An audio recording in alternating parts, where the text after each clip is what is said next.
Vous allez bien, la famille? Ça va? Tout va bien? Hop, je vais juste enlever ça, merci. Cool. Tout le monde va bien? Personne n'a peur? Non, parce qu'il y a des paroles comme ça, des fois. Mais c'est la vérité. Dieu vous aime, Dieu nous aime tellement qu'il ne veut pas nous laisser comme ça, dans cet état de péché. Et une chanson qui dit « On ira tous au paradis », c'est un mensonge. C'est complètement faux, ça, vous savez. Je voudrais accueillir, s'il y a des nouvelles personnes, des gens qui nous visitent ce matin. Messieurs, soyez les bienvenus. Et il y en a d'autres qui viennent pour la première fois, éventuellement, non? Donc, ces paroles me touchent parce que je me sens concerné aussi, honnêtement. Personne n'est parfait. C'est pas parce qu'on est au micro qu'on est ultra, hyper sain, mieux que les autres. C'est faux.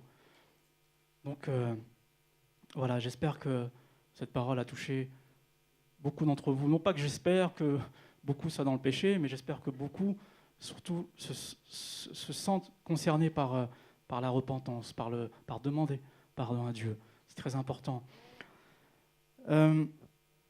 Ces derniers temps, j'ai beaucoup parlé du diable et vous savez, des attaques de l'ennemi, du combat spirituel, de l'autorité qu'on doit prendre et tout ça. Et c'est bien, je me suis dit, je vais parler de quoi pour changer un petit peu, je me suis dit, je vais parler de l'enfer. Non, c'est pas vrai. Je vous embête. C'est juste pour rebondir un peu sur ce qui a été dit. Alors je me suis dit, mais je vais changer de registre et Seigneur, qu'est-ce que je vais dire à ton peuple ce matin? Qu'est-ce que je vais leur apporter? Et j'ai reçu, vous savez, ce truc qui n'est pas du tout biblique, un dicton du monde comme ça qui dit faites l'amour, pas la guerre. Et je me suis dit, ça vient pas de toi, ça, Dieu. C'est la révolution, mai 68 et tout ça. C'est autre chose, mais je me suis dit, en fait, je me suis dit sur quoi je vais parler. Et mardi, je crois, mardi après-midi, j'avais le mot amour comme ça qui résonnait. Et je crois que je l'ai dit à Elisabeth à la réunion de leaders mardi soir. C'est l'amour, quoi. Et je me suis dit, Seigneur, je dois parler de l'amour. C'est tellement vaste. Et j'ai compris qu'il était OK, quoi. Que Dieu était OK, que je parle de l'amour. Vous êtes OK avec ça? Yes? Si vous ne l'êtes pas, c'est entre vous et Dieu. Et que vous en prendre à lui. Non, sérieusement. C'est comme si Dieu me disait, si tu parles d'amour, tu auras parlé de l'essentiel. De l'essentiel. Parce que la Bible dit que Dieu est amour. Dans 1 Jean 4,8, Dieu est amour. Parler d'amour, c'est parler de Dieu. L'amour est son essence même, c'est sa nature. C'est la nature de Dieu. Nous savons combien Dieu a manifesté son grand amour envers nous. Tous les chrétiens du monde entier connaissent ce passage. Il est tellement connu, car Dieu a tant aimé le monde qu'il a donné son Fils unique afin que... Amen, il y a des vrais chrétiens ici. Quiconque croit en lui ne périsse pas ou ne meurt pas, mais obtienne la vie éternelle. Jean 3,16, tellement connu. En d'autres termes, l'amour, c'est la vie. L'amour est un don de Dieu. La vie aussi est un don. Vous me suivez? L'amour est un don, la vie est un don de Dieu. Dieu, dans son immense amour, nous donne la vie, nous donne donc l'existence. Et dans son amour inconditionnel, cela après le péché, malgré tout, malgré le péché, il nous fait encore grâce de nous redonner la vie, de nous donner une seconde chance à la vie, comme on dit. Il nous donne cette vie éternelle, s'il y a, comme il a été dit, repentance. C'est pour ça qu'on dit naître de nouveau, une nouvelle naissance, être racheté. C'est ça l'amour inconditionnel de Dieu. On parle souvent d'amour inconditionnel, mais ça veut dire quoi? Inconditionnel. Ça veut dire qu'il faut être naïf et aimer sans condition? Je ne pense pas. Je crois qu'il y a toujours des conditions à l'amour. Toujours des conditions à l'amour, non? Quand on se marie, il y a un contrat de mariage, il y a des conditions. De la chérir ou de prendre soin de lui, etc., etc. Je ne me suis jamais marié, je ne sais pas, mais j'ai déjà entendu en tout cas. Il y a des conditions. Aimer inconditionnellement, c'est quoi? C'est qu'il y a des conditions, c'est vrai, mais c'est aimer au-delà de ces conditions.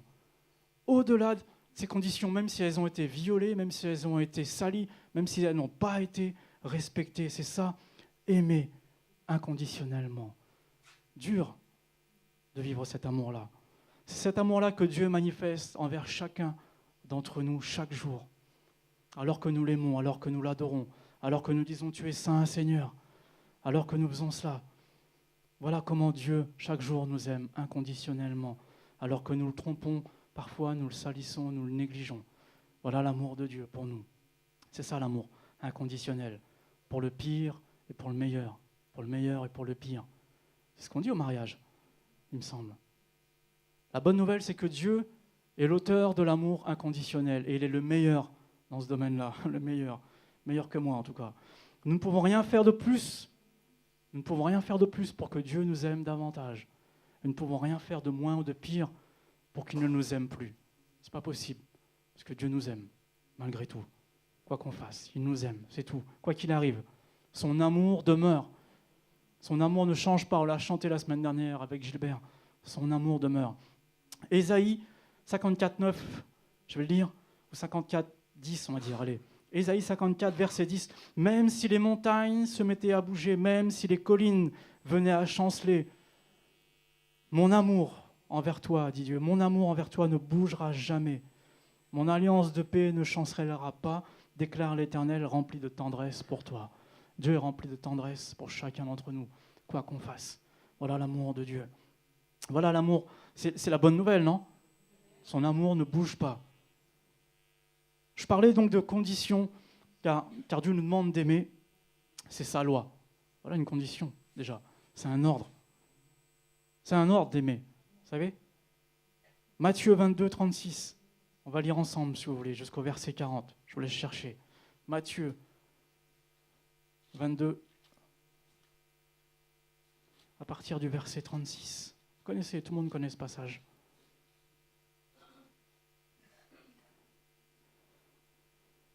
Donc c'est un pharisien, c'est un enseignant de la loi qui parle à Jésus, qui dit « Maître, quel est dans la loi le commandement le plus grand ?» Jésus lui répondit « Tu aimeras le Seigneur ton Dieu de tout ton cœur, de toute ton âme et de toute ta pensée. C'est là le commandement le plus grand et le plus important. Et il y en a un second qui lui est semblable. Tu aimeras ton prochain comme toi-même. » Voilà. Tout ce qu'enseigne la loi et les prophètes est contenu dans ces deux commandements. Aimer Dieu et aimer son prochain. C'est simple, hein ? Et ce qui marque un peu, c'est que Jésus dit que le deuxième commandement lui est semblable au premier. Aimer son prochain est semblable à aimer Dieu. C'est Jésus qui le dit. Hein ? Jésus ne fait pas de distinction, il ne fait pas de différence ici. L'amour que l'on a pour Dieu doit se voir dans l'amour que l'on a entre nous, que l'on a pour les autres. 1 Jean 4, 20 nous dit « Si quelqu'un prétend aimer Dieu tout en détestant son frère, c'est un menteur. Car s'il n'aime pas son frère qu'il voit, il ne peut pas aimer Dieu qu'il ne voit pas. » Voilà l'amour qu'on doit vivre. D'ailleurs, il est écrit aussi « À ceci, tout le monde reconnaîtra que vous êtes mes disciples, à l'amour que vous avez les uns pour les autres. » Ça, c'est Jean 13, 55. Donc l'amour, c'est une option ? Non, sérieusement. Est-ce que l'amour est une option ? Non. L'amour est quoi ? Un commandement. La vie, mais un commandement. Jésus nous l'a donné. Cela veut dire aussi qu'il est un choix. Est-ce que nous sommes libres d'aimer ou pas ? Parce que dans son grand amour, Dieu nous laisse libres. L'amour est un choix. On choisit d'aimer ou pas. Alors oui, c'est vrai que pour certaines personnes qu'on rencontre, c'est pas toujours facile. Ça nécessite un effort particulier des fois de les aimer. Pas pour vous ? Vous aimez tout le monde facilement ? Sérieusement, moi, j'y arrive pas. Si vous connaissez le secret, donnez-le-moi. Je veux la recette. Alors, nous ne pouvons pas avoir des affinités avec tout le monde. C'est vrai, on ne peut pas être amis avec tout le monde. Par contre, on doit être dans l'obligation d'aimer tout le monde. Si on aime Dieu, on doit être dans l'obligation d'aimer tout le monde. C'est difficile. Difficile, Jérôme, de t'aimer quand tu dis ça, n'est-ce pas ? C'est difficile. Comment je peux aimer celui qui me fait une queue de poisson dans la rue alors que je suis en train de conduire tranquillement ? Comment je peux faire ça ? Comment aimer ? Comment aimer celui ou celle qui m'énerve quotidiennement ? Vous savez comment ? En pardonnant, oui, mais en apprivoisant l'amour, en apprenant à aimer. Ça s'apprend. Si tu veux apprendre à aimer plus fort, tu devrais commencer avec quelqu'un que tu détestes. Je répète, si tu veux apprendre à aimer plus fort, tu devrais commencer avec quelqu'un que tu détestes. Ce n'est pas la doctrine selon saint Jérôme, hein. C'est juste la parole de Dieu, la Bible. Je vais vous le dire. Jésus va plus loin encore, il enseigne « Aimez vos ennemis, bénissez ceux qui vous maudissent, faites du bien à ceux qui vous maltraitent et qui vous persécutent, afin que vous soyez fils de votre Père qui est dans les cieux. Si vous aimez ceux qui vous aiment, quelle récompense méritez-vous? Et si vous saluez seulement vos frères, que faites-vous d'extraordinaire? Les païens aussi n'agissent-ils pas de la même façon? Matthieu 5, 44 au verset 48 dit ça. Voilà. Quel mérite on a d'aimer nos familles, nos parents, nos enfants? C'est tellement facile, honnêtement. Même des fois, c'est difficile. Mais bon, quel mérite, honnêtement. Voilà l'exemple de Jésus, cloué sur la croix. J'ai ressorti cette croix ce matin, vous avez vu? J'aime bien de temps en temps la mettre là, parce qu'elle est sur la fenêtre et un petit peu de poussière comme ça. Et c'est la croix de notre Seigneur, c'est l'amour même. C'est le symbole de l'amour même.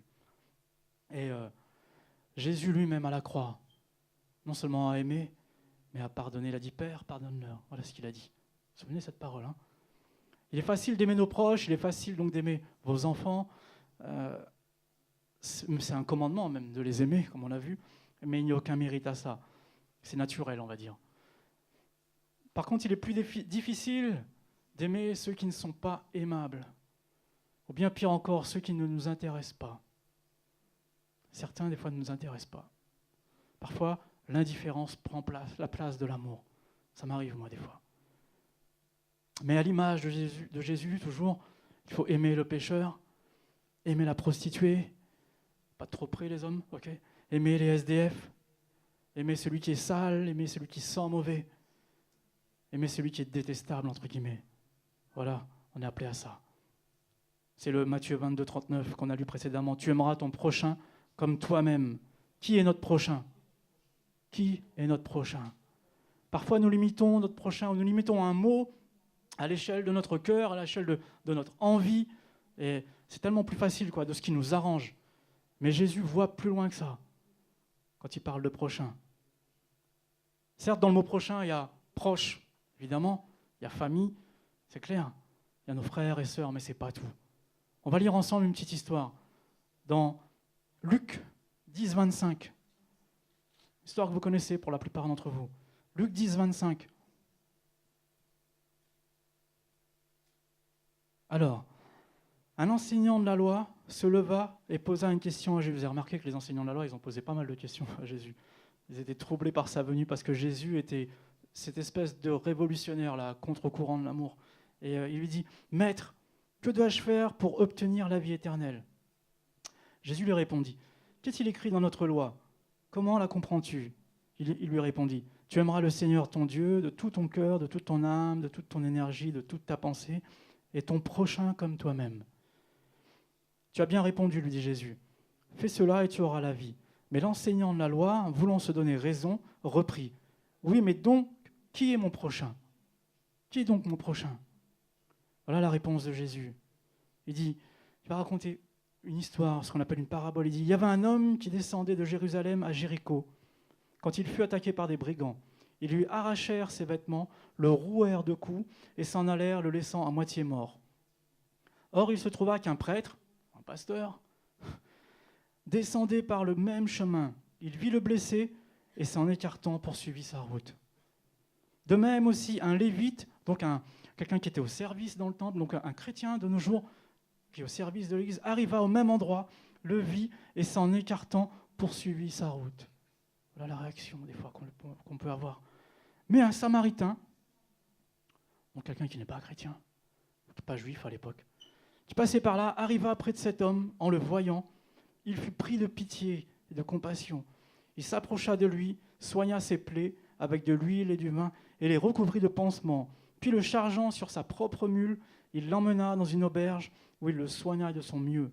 Le lendemain, il sortit 2 pièces d'argent, les remit à l'aubergiste et lui dit « Prends soin de cet homme et tout ce que tu auras dépensé en plus, je te le rembourserai moi-même quand je repasserai. » Et Jésus ajouta « À ton avis, lequel des 3 s'est montré le prochain de l'homme qui avait été victime de ces brigands? » C'est celui qui a eu pitié de lui, lui répondit l'enseignant de la loi.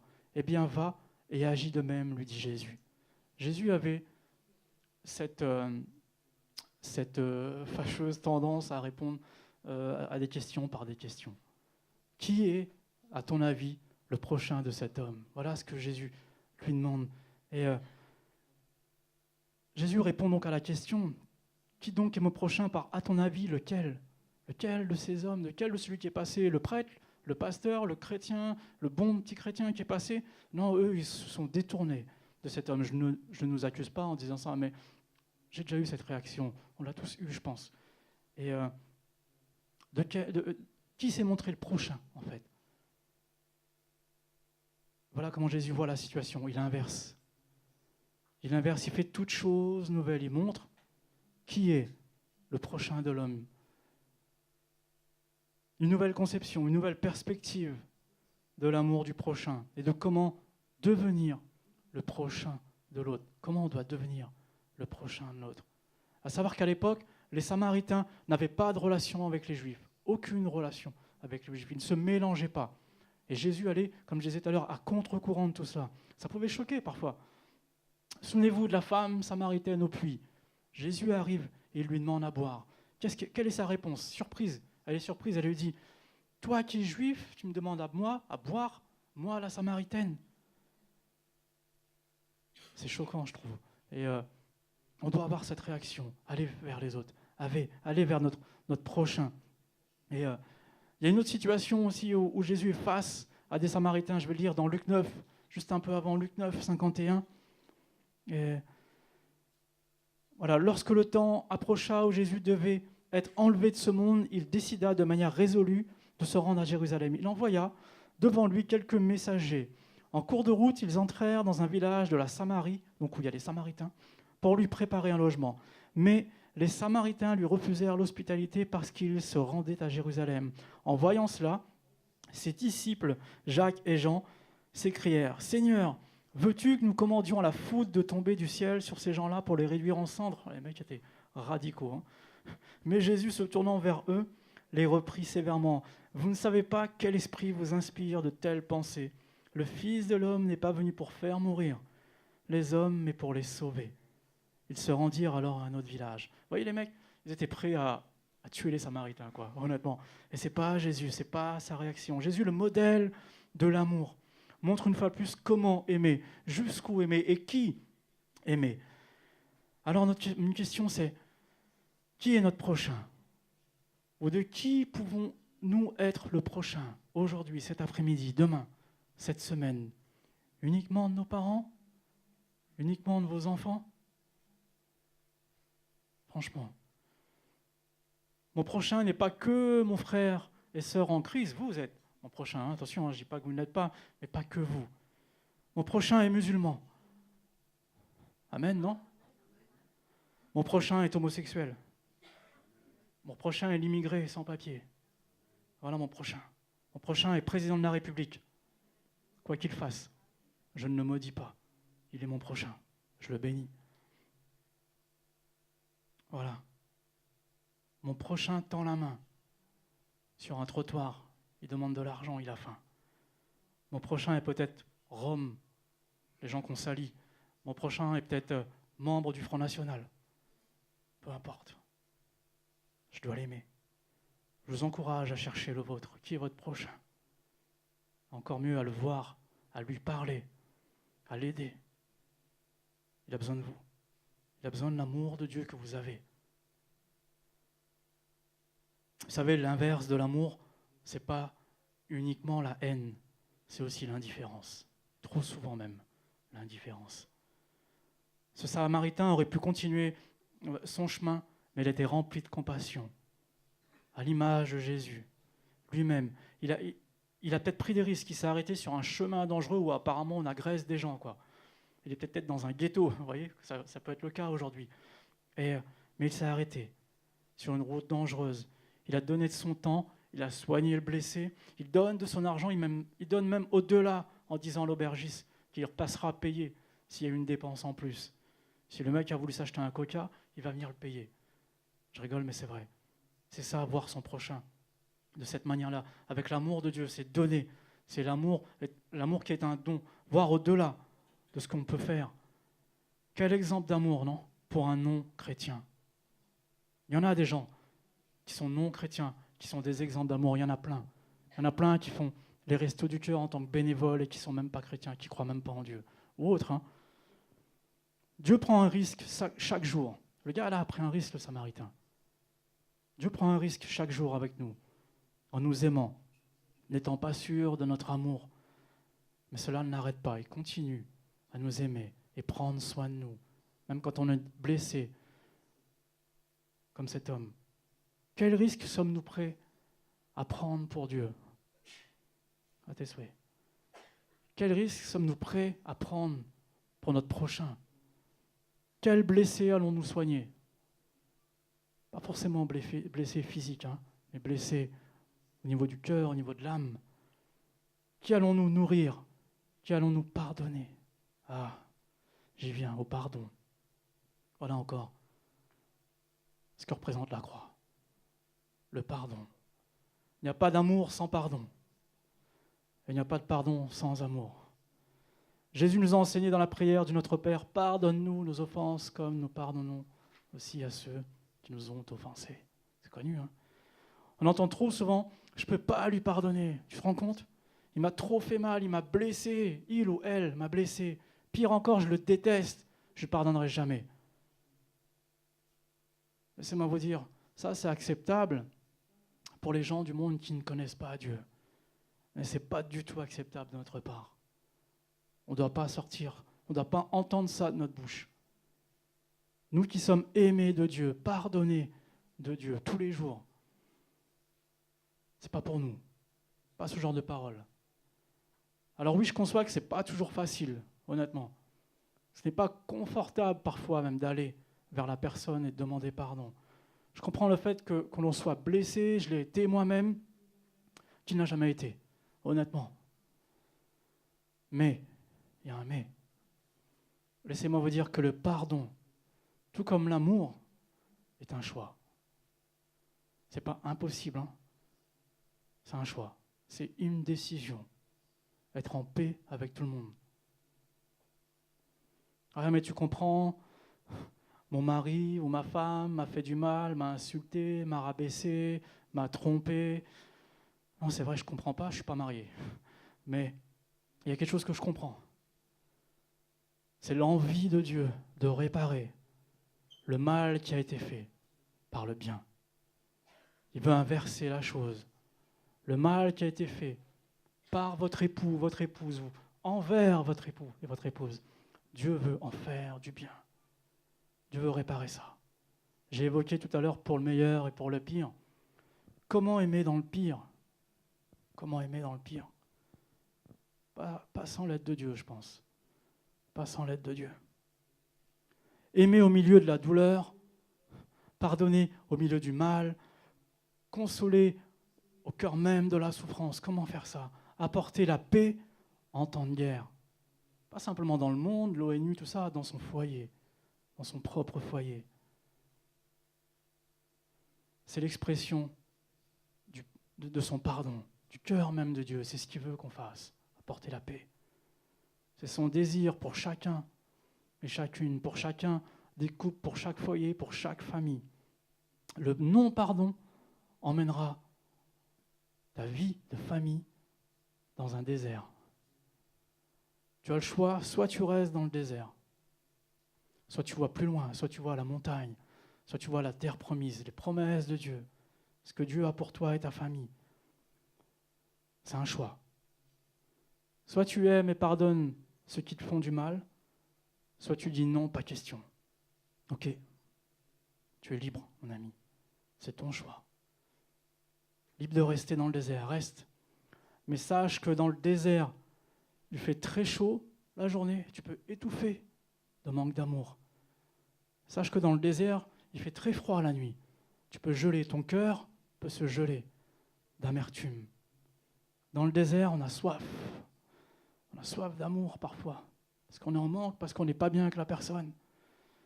Dans le désert, on s'épuise. Faites attention, dans le désert, on peut mourir. Ce n'est pas ce que Dieu veut, ni pour vous, ni pour vos proches. Bref, je pourrais évoquer l'amour marital, l'amour conjugal encore plus longtemps, mais je me suis dit que je n'allais pas trop en parler parce que je ne le vis pas, donc je ne serais pas très crédible de le faire, et c'est sans aucun jugement, c'est juste un encouragement, vous qui êtes mariés. Simplement mari, femme, fiancés même, aimez-vous comme au premier jour. Je dirais même plus, aimez-vous plus qu'au premier jour. Il n'est jamais trop tard, les amis. Aimez-vous davantage. Il n'y a pas de honte au romantisme. Célibataire, là je peux en parler. Ça me concerne. Je suis plus crédible d'un coup. Célibataires, ceux qui souffrent de la solitude. Aimez-vous. Aimez-vous. Personnellement, aimez-vous déjà. Aimez-vous. Comment vous allez aimer l'homme ou la femme que Dieu a pour vous si vous ne vous aimez pas vous-même? Travaillez là-dessus. Aimez-vous pour qui vous êtes. Vous êtes tout simplement unique, précieux aux yeux de Dieu. Aimez-vous. Le vide et le manque d'amour que vous avez en vous, n'allez pas le combler dans les bras de quelqu'un d'autre, dans les bras d'un homme ou d'une femme. Allez dans les bras et dans la présence de Dieu et il vous comblera de ce vide que vous pourrez déverser dans la personne qu'il a pour vous, pour votre futur mari ou votre future femme. Faites-le, c'est important de s'aimer. C'est important. Si tu n'es pas guéri de ton célibat, tu seras un ou une mariée en mauvaise santé. Je répète, si tu n'es pas guéri de ton célibat, si tu souffres de ton célibat, tu seras un marié en mauvaise santé. Dans le Cantique des Cantiques, il est écrit « Ne réveillez pas l'amour avant qu'il ne le veuille ». C'est de la sagesse. J'en ai manqué dans le passé. J'ai manqué de sagesse. J'ai fait des erreurs. J'en ai souffert. Vous les connaissez en plus, mes erreurs. Et mes souffrances pour certains. Certains m'ont vu pleurer. Certains ont prié pour moi, n'est-ce pas, Adeline? Je me souviens. Mais c'est ça, cette sagesse. Ne réveille pas l'amour avant qu'il ne le veuille. Je peux en parler, je peux me permettre d'en parler, non pas parce que je suis le meilleur, mais parce que je connais trop le prix de la douleur, de ce que c'est. L'amour est la plus belle chose que tu puisses vivre. Prépare-toi à le recevoir. Attends-le, non pas avec impatience, attends-le. Prépare l'amour que tu vas donner et qu'on va te donner. Prépare ton cœur à ça. Soit dans la paix, soit dans la joie. Quelqu'un dit une personne qui ne sait pas se tenir compagnie à elle-même ne sera pas plus épanouie dans le mariage. Aime ton prochain comme toi-même, on l'a dit tout à l'heure. C'est clair, comme toi-même. Aime-toi. Tu dois t'aimer. C'est important. T'aimer pour qui tu es unique, tu es spécial, tu es extraordinaire. Tu es aimé de Dieu, c'est la Bible qui le dit. C'est pas prétentieux, c'est pas orgueilleux de s'aimer. C'est biblique, simplement. Si vous ne vous aimez pas, Dieu, lui, vous aime. Il y a une citation connue qui dit que Dieu vous aime tel que vous êtes, mais il vous aime tellement pour ne pas vous laisser dans cet état-là, quoi. L'amour de Dieu, ce n'est pas juste des jolis mots, comme on vient de dire. On peut sortir des citations comme ça, mais ce n'est pas juste des beaux versets, l'amour de Dieu. Cet amour est puissant, profond, large. Cet amour-là doit et peut nous transformer. Cet amour divin qui vient du ciel, pas l'amour humain, pas nos sentiments. Cet amour doit nous façonner toujours plus à son image. Ce n'est pas un sentiment humain, l'amour. C'est divin. N'essayons pas d'aimer sans Dieu, car sans lui, l'amour est illusion, est éphémère. Souvent, je dis ça aux jeunes qui s'aiment, les petits couples amoureux. Mais c'est chouette, tant mieux parce qu'on passe tous par là, mais je l'aime tellement, je vais mourir sans lui. C'est pas vrai, mon ami. Je suis passé par là, tu mourras pas sans lui. C'est qu'illusion tout ça, c'est éphémère. Et c'est beau en même temps, parce qu'il faut vivre ça. Non, en fait, l'expérience de l'amour du Père et de sa provision pour vous au quotidien. L'amour est un don à la croix. Voilà, j'y viens à cette croix, je l'ai ressortie parce que si on est là aujourd'hui, c'est grâce à cette croix. C'est le don d'une vie, la sienne, contre toutes les vies, les nôtres. Alors évidemment, on ne peut pas parler d'amour sans évoquer la croix, comme je l'ai dit. La croix, c'est ce grand carrefour de l'humanité, c'est l'intersection de l'amour dans toute son immensité. Un paradoxe entre l'amour merveilleux et l'amour cruel, cette croix. C'est un paradoxe entre l'amour beauté et l'amour souffrance, cette croix. C'est à la croix que Jésus, avec son visage meurtri, ensanglanté, c'est à cette croix-là qu'il a fait couler les larmes de sa mère, Marie, déchirée par l'amour et par la mort de son fils. C'est à la croix que ses amis, pour certains, sont partis, d'autres sont restés fidèles jusqu'à la fin. Ce lieu public insupportable à la vue, un lieu de supplice, de torture, très répandue à l'époque, a été l'espace d'un certain temps, le lieu d'amour par excellence. Le lieu d'amour par excellence que la terre n'ait jamais connu. C'est à la croix qu'un bandit, avant de mourir, va rencontrer Jésus cloué à la croix, juste à côté de lui, comme ça. C'est à cette croix-là que ce bandit-là va donner sa vie à Jésus. C'est à cette croix-là que ce bandit a connu la joie du salut. C'est peut-être le seul, l'unique moment, l'ultime rendez-vous d'amour qu'il ait eu durant toute sa vie, durant toute son existence. Et ça l'a changé. Ça a changé sa vie pour l'éternité. C'est cet amour-là qu'on doit communiquer aux bandits. C'est cette croix qui, de par sa forme et de sa représentation, est l'amour vertical, c'est-à-dire comme ça, vous voyez, vertical, entre nous et Dieu. Et l'amour horizontal, l'amour entre nous. Cette croix-là qu'on doit vivre, simplement. On doit faire cette expérience de l'amour entre nous et Dieu avant tout, parce que si on n'a pas cet amour-là, on ne peut pas donner l'amour horizontalement, autour de nous, aimer les gens, même les gens pas aimables, comme j'ai dit tout à l'heure. À cette croix-là, Jésus a tout accompli, on le sait. Cette croix nous épargne la mort éternelle. Mais elle nous épargne pas que la mort éternelle, elle nous épargne aussi, durant notre existence, tout un tas de rituels, un tas de lois et de sacrifices qu'on devrait faire normalement en tant que pécheur. Dans l'Ancien Testament, vous savez, quand on faisait un péché, on devait sacrifier un animal pour être pardonné de ce péché. Imaginez, tous les péchés, tous les jours, imaginez la vraie boucherie, quoi, honnêtement. Ça, c'est dans l'Ancien Testament. C'était pour obtenir le pardon de Dieu. Dans le Nouveau Testament, ou sous la Nouvelle Alliance, je préfère ce terme-là, Jésus nous a pardonné tous nos péchés. Tous. C'est plus simple, non? Honnêtement. Dans l'Ancien Testament, il y avait ce qu'on appelle la loi du talion. Œil pour œil, dent pour dent. On pouvait crier vengeance. On avait le droit, c'était la loi. On pouvait tuer celui qui avait tué.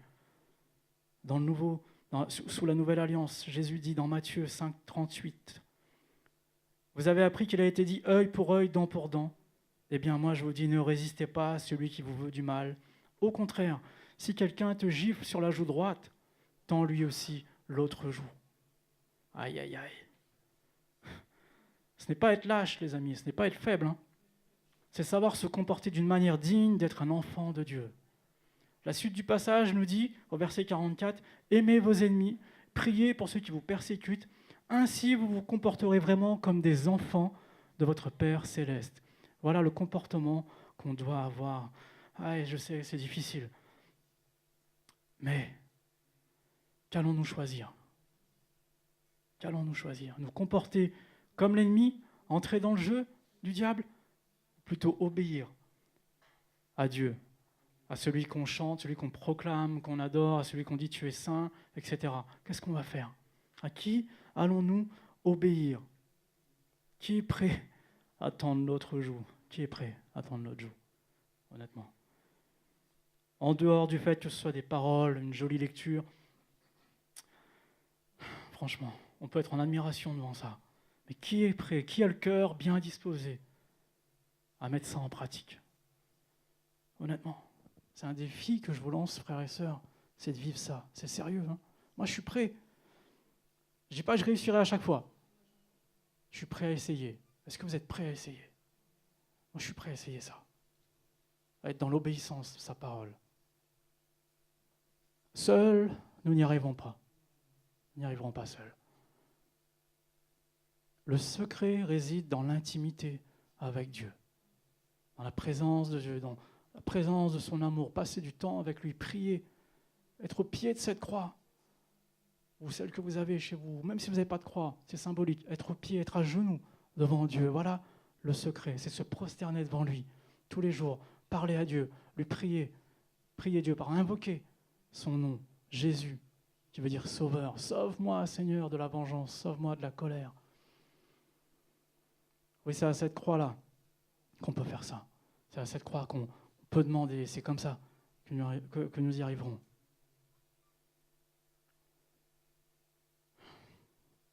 C'est ça. Voilà, si on se met à genoux, on réussira à marcher comme des enfants de lumière, remplis de l'amour de Dieu. C'est de Dieu que nous recevons tout.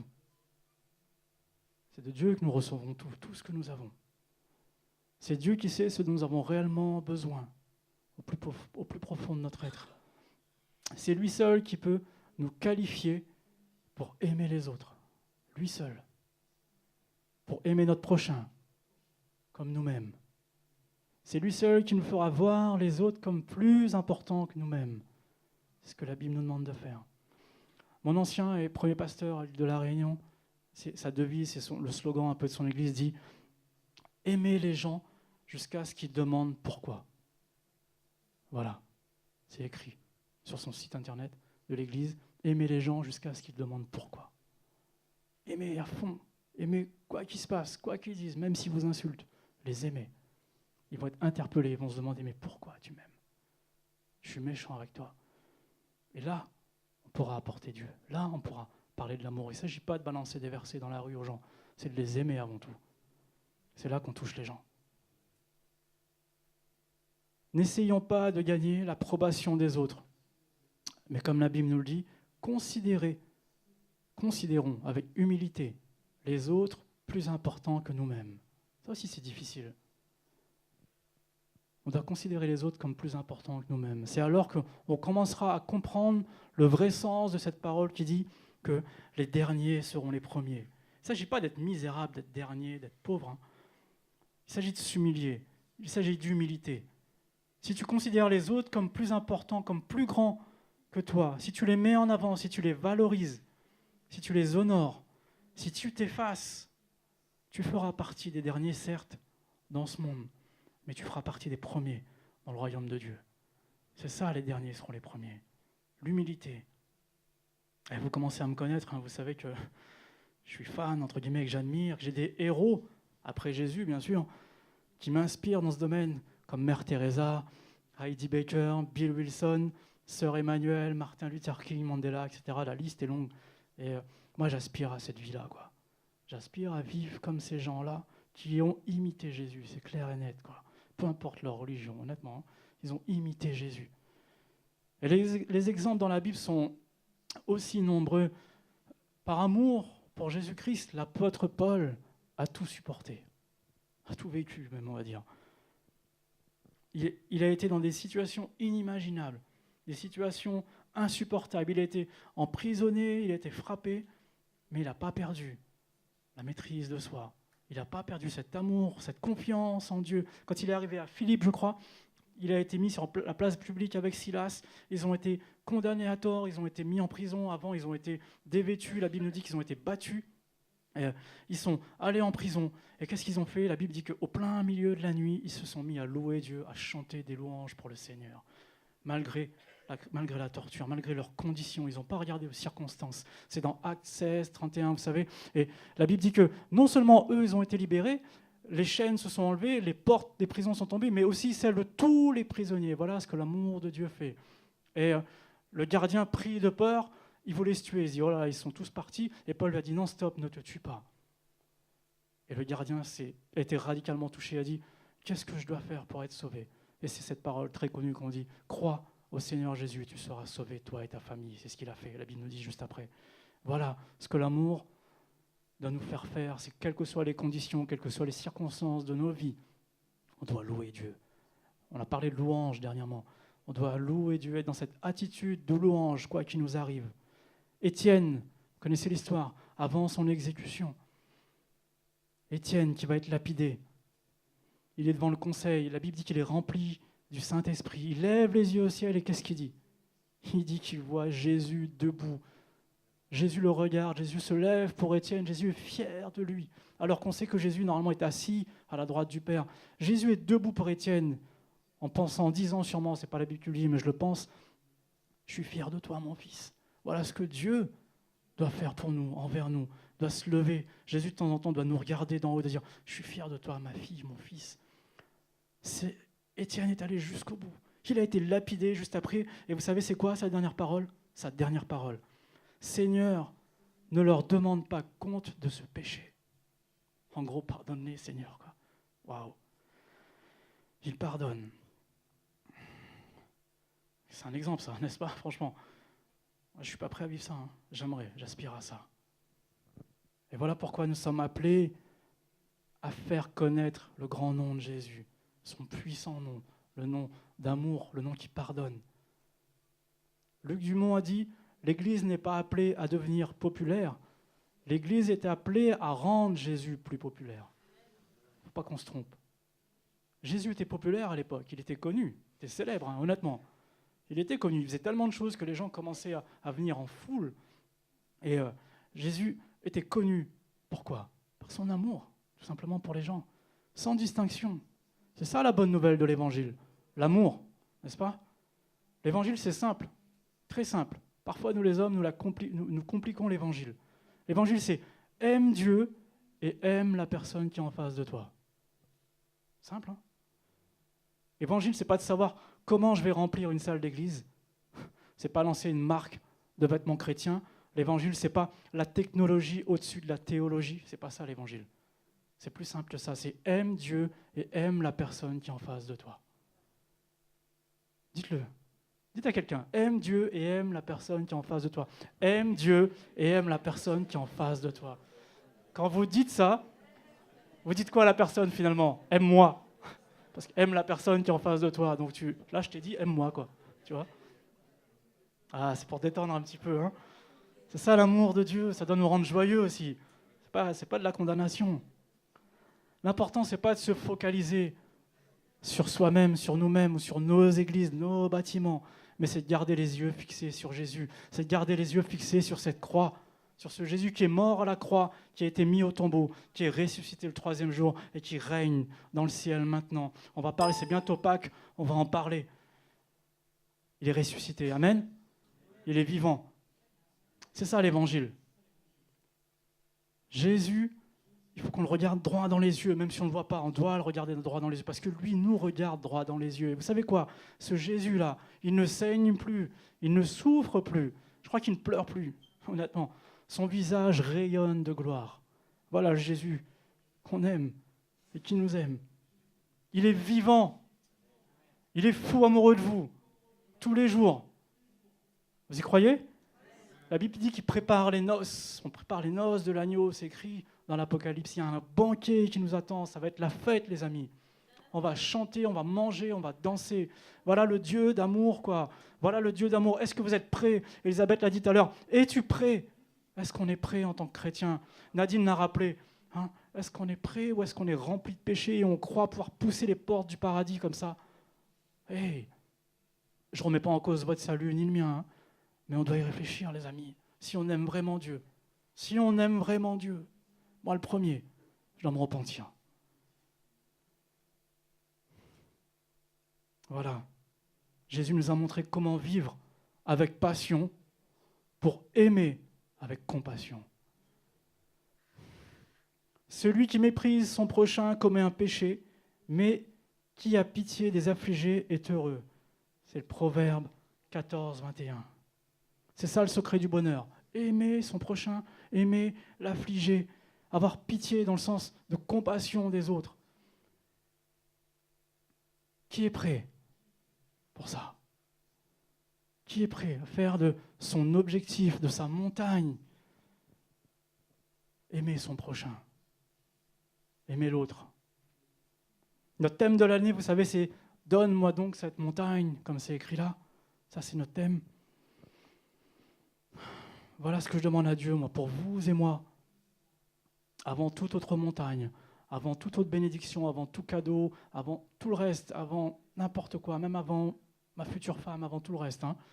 Et tout ça, c'est bien. Voilà ce que je demande à Dieu. La plus grande des montagnes à prendre et à recevoir, c'est celle de l'amour, les amis. Celle de l'amour. L'amour inconditionnel et l'amour universel. Tout le monde. On connaît tous ce passage de l'amour dans 1 Corinthiens 13, tellement connu avec toutes ses vertus et tous ses attributs. L'amour est patient, l'amour est plein de bonté, l'amour pardonne tout, etc., etc. Et on connaît ce passage qui dit « Si je n'ai pas d'amour, je ne suis rien ». C'est une réalité. Si je n'ai pas d'amour, je ne suis rien. Si je nourris des pauvres à l'extérieur, mais que je n'ai pas d'amour, ça ne sert à rien devant Dieu. Si, ça va servir à les nourrir. Mais devant Dieu, ça n'a aucune valeur. Parce qu'il veut qu'on mette l'amour à la première place. C'est l'amour qui doit nous pousser à faire ça, à aider les autres. L'amour avant tout. Parce qu'on peut vite s'enorgueillir, on peut vite dire « j'ai fait ça ». Ce n'est pas ce que Dieu veut. Romains 13, on va lire ensemble. Romains 13, 8. Ne restez redevables de rien à personne, sinon de vous aimer les uns les autres. Car celui qui aime l'autre a satisfait à toutes les exigences de la loi. Voilà. Celui qui aime ne cause aucun mal à son prochain.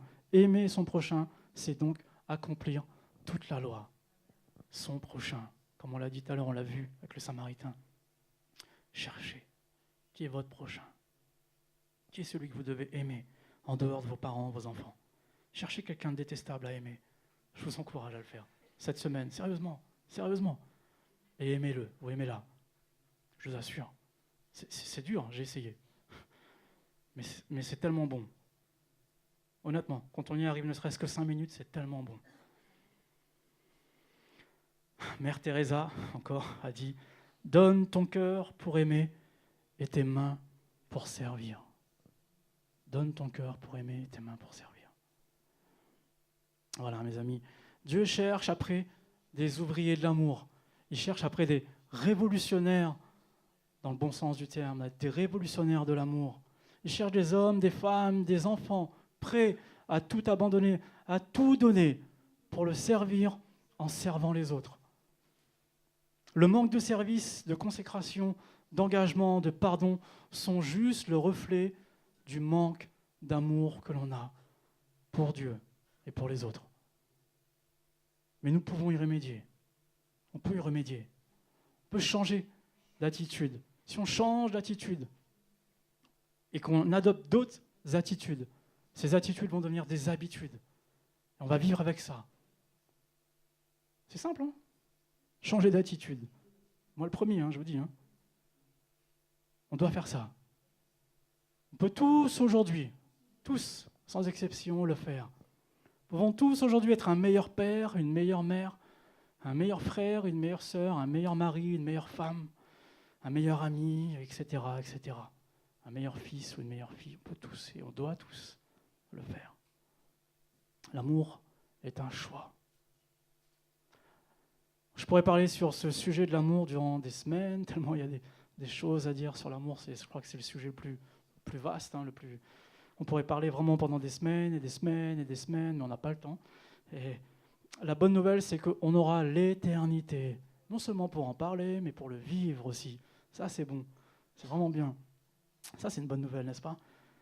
Et l'amour ne travaille pas donc au service de la vengeance. Au contraire, il cherche à transformer l'ennemi en ami, à vaincre le mal par le bien. Et c'est vrai que c'est difficile parce qu'on vit des temps difficiles. Et que c'est difficile de vivre ça, j'en suis conscient.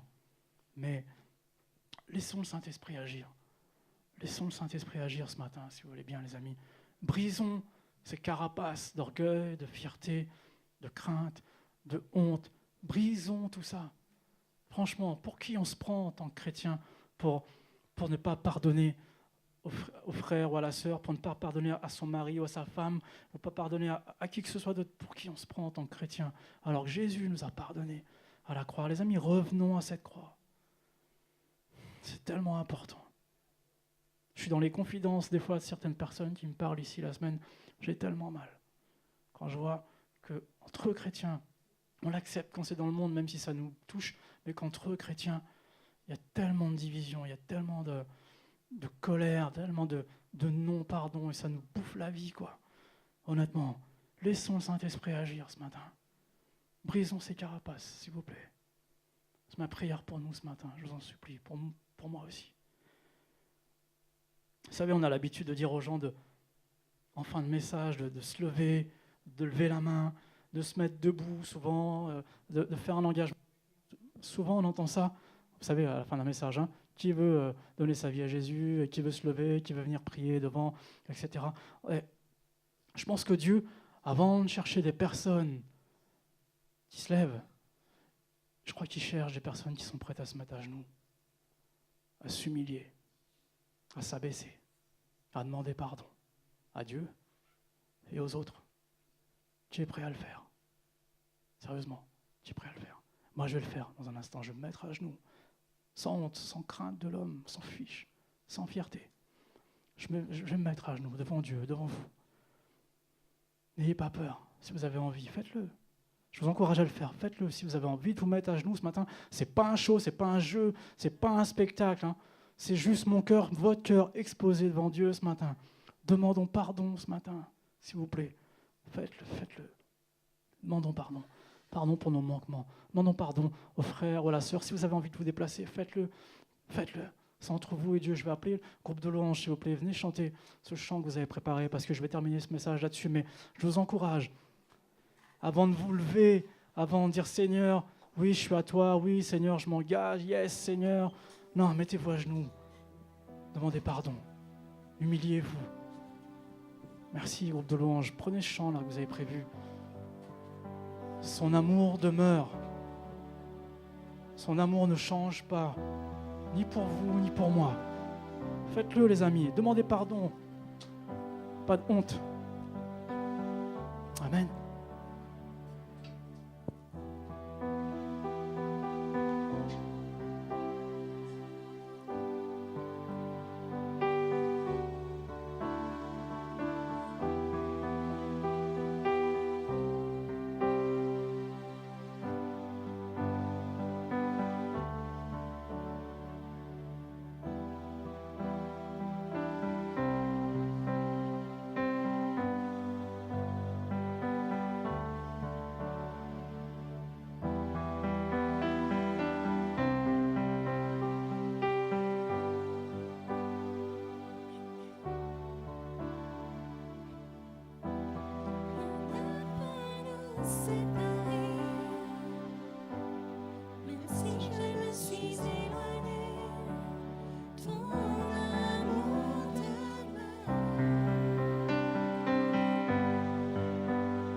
Ton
Merci parce que ton amour demeure et ne change pas envers nous, Jésus.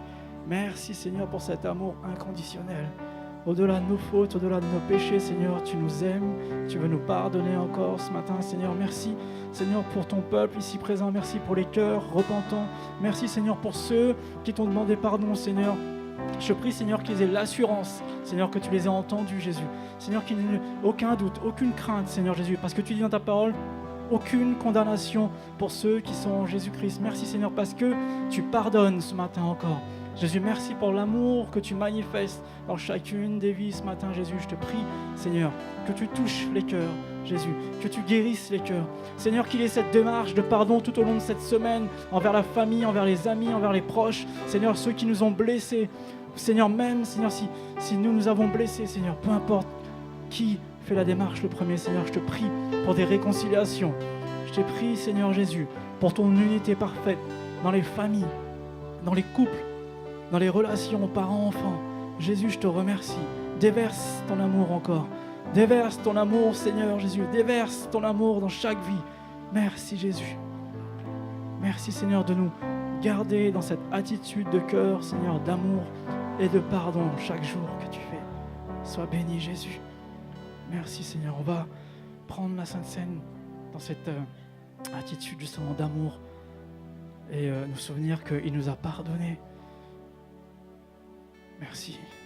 Celui qui était prévu de Sainte Seine, s'il vous plaît.